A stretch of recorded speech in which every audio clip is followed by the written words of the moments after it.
Law number 1. Never outshine the master.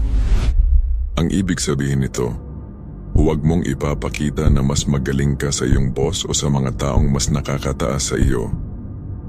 Oo, maaaring magaling ka talaga.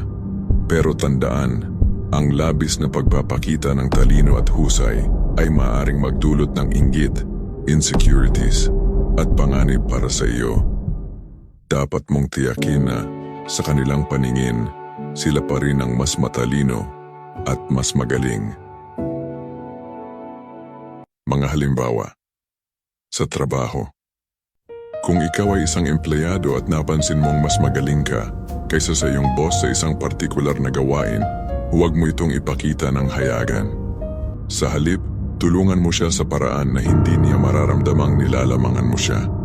Hayaan mong siya pa rin ang magmukhang mas magaling at matalino. Paano ito gagawin sa iyong buhay?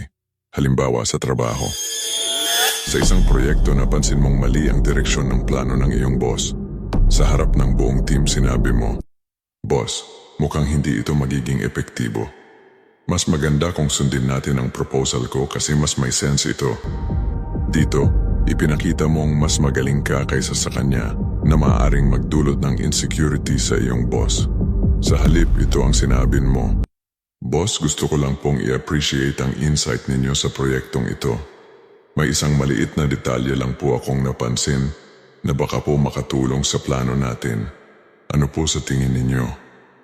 Dito, pinuri mo muna siya bago mo inilahad ang iyong ideya, kaya hindi siya makakaramdam ng insecurities o pagiging inferior. Halimbawa sa kasaysayan, si Nicolas Fouquet, isang French finance minister noong panahon ni King Louis XIV, ay nagdaos ng isang magarbong selebrasyon upang ipakita ang kanyang yaman at kapangyarihan. Imbes na humanga, nakaramdam ng insecurity si King Louis XIV at bilang resulta, ipinakulong niya si Nicolas Fouquet habang buhay.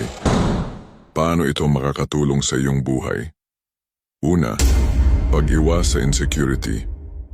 Kapag hindi mo ipinapakitang mas magaling ka, maiiwasan mong magkaroon ng kaaway o inggit mula sa iyong boss o nakatataas. Pangalawa, proteksyon at suporta.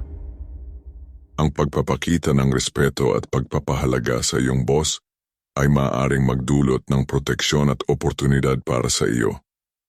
Pangatlo, pagkakaroon ng pabor.